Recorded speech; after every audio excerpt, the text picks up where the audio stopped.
안녕하세요. 한의사 강신영입니다. 장누수 들어보셨나요? 자신을 오랫동안 괴롭혀온 질병을 한번 떠올려 보세요. 처음에는 약을 조금만 먹어도 들었는데 점점 더 양이 늘어나고 종류도 늘어나고 조금만 피곤하거나 신경을 쓰면 재발하고 이제는 약도 잘 안 듣고 세월이 흐르면서 동시다발적으로 여기저기 아픈 경우가 있죠. 왜 이러지 하면서 큰 병은 아닐까? 혹시 암은 아닐까? 덜컥 겁이 나는 경우. 이런 경우는 내가 앓고 있는 질병의 뿌리가 장누수가 아닐까 의심해 봐야 합니다. 대부분의 질병은 장누수와 깊은 연관이 있습니다. 오늘은 만성질환에 숨겨진 원인 장누수에 대해 이야기해 보려고 합니다. 이 영상을 끝까지 보시면 장누수가 왜 우리의 건강을 위협하는지 그리고 어떻게 관리해야 하는지 분명히 알게 되실 겁니다. 영양의 공급처인 장이 손상이 되어 독소의 공급처로 돌변이 되면 독소와 세균이 혈액 안으로 흘러 들어가는 것을 말합니다. 이때 심각한 점은 장누수가 진행돼도 당장 배가 아프거나 티가 안 날 수 있다는 겁니다. 그래서 대부분 나는 괜찮겠지 하다가 조만간 만성 피로, 만성 통증, 잘 낫지 않는 염증, 알레르기 질환 등 전신에서 다양한 증상으로 나타나고 나서야 알게 된다는 겁니다. 내가 여기저기 아팠던 게 장누수 때문이야? 하고 놀라시는 분들을 진료실에서 엄청 봅니다.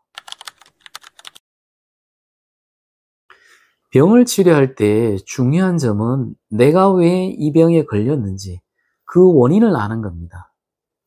원인도 모르고 그저 증상만 따라다니다 보면 5년, 10년, 평생 죽을 때까지 약을 먹기 십상입니다.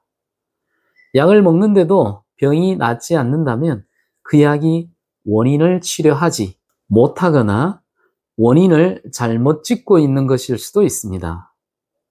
이런 상황이라면 진짜 원인을 찾고 해결하는 것이 중요하지 않겠습니까? 오늘 말씀드릴 장누수가 바로 이런 만성질환의 숨겨진 원인일 수 있다는 겁니다. 괜찮습니다. 여러분의 잘못도 아닙니다. 단지 몰랐을 뿐이잖아요. 만성 피로, 만성 통증, 만성 관절염, 알레르기, 천식, 자가 면역 질환, 고혈압, 당뇨, 비만, 암, 여드름, 우울증, ADHD, 불안장애까지 굉장히 다양하고 전신적인 질환들이 장누수와 연관이 있다는 연구 결과가 속속들이 나오고 있습니다. 장누수를 방치하면 질병의 도미노가 시작될 수 있습니다. 그런데 왜 우리는 장누수를 쉽게 알지 못할까요? 장누수는 소장점막의 미세한 손상인데 내시경은 위와 대장만 하잖아요. 가늘고 긴 소장은 검사를 못해요. 내시경이 들어간다 해도 미세한 손상을 찾는 게 어렵습니다. 게다가 병원에서는 진료과가 나누어져 있어 아픈 부위만 진료하는 경우가 많습니다. 예를 들면 머리가 자주 아파서 병원에 가면 머리 검사만 하지 다른 검사는 잘 안 하잖아요. 실제로는 머리에 이상이 발견되는 경우는 전체 두통 환자의 5% 이하입니다. 우리 몸은 여러 장기가 연결되어 있고 서로 영향을 주고받는데 머리만 보고 다른 장기의 문제를 놓치기 쉬운 거죠. 그래서 장누수를 제때 발견하고 치료하기가 더욱 어려워집니다. 하지만 괜찮습니다. 지금부터 시작하면 됩니다. 현대인이라면 누구나 어느 정도 장누수가 있을 가능성이 있습니다. 유전적인 요인도 있을 수 있지만 가장 큰 문제는 우리의 식생활과 생활 습관입니다. 섬유질이 부족하고 설탕과 포화지방이 많은 식단, 잦은 외식과 야식, 항생제, 진통제, 제산제의 남용, 과도한 음주, 스트레스, 수면 부족, 장내 세균 불균형 등등 이런 요인들이 쌓여서 장전망을 손상시키고 결국 장누수를 가속화합니다.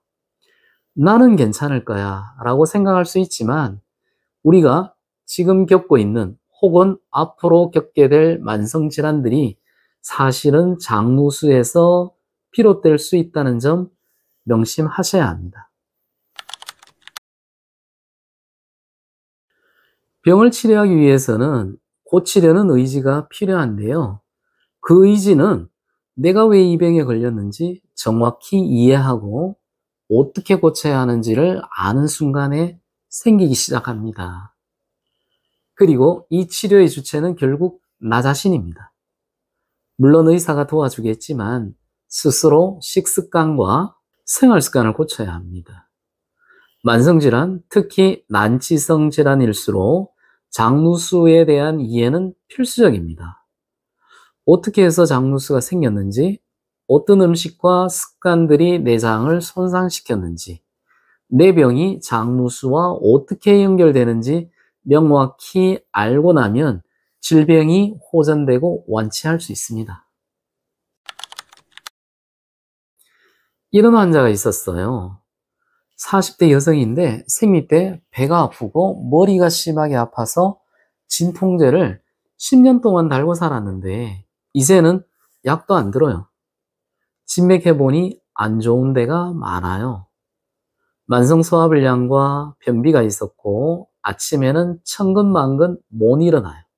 어깨와 뒷목은 한 짐을 진 것 같고 집중도 안 되고 짜증만 계속 나고 직장은 다녀야 되나 말아야 되나 고민이 많이 해요. 병원에서 진통제에 소화제에 신경안정제까지 받아서 먹고 있는데도 현상 유지도 안 돼요. 사실 이 병은 소화불량과 변비에서 시작된 장누수였거든요. 진통소염제가 위와 장의 점액 생성을 억제시켜서 소화불량과 장누수를 더 악화시킨다는 사실 아시잖아요. 이런 경우에는 위와 장, 스트레스 울화를 치료했는데 통증이 80%가 사라졌어요. 생리통과 두통약은 안 썼어요. 결과적으로 머리와 자궁은 피해자였고 위와 장이 범인이었습니다. 그동안 피해자만 닥달했던 거죠. 자, 오늘은 만성질환의 숨겨진 원인인 장누수가 왜 중요한지, 그리고 우리의 건강과 얼마나 깊이 연결되어 있는지 알아봤습니다.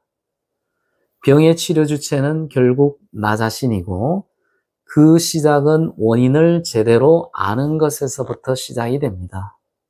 앞으로 여러분의 식습관과 생활 습관을 점검해 보시고 전문가의 도움도 적극적으로 받아보세요.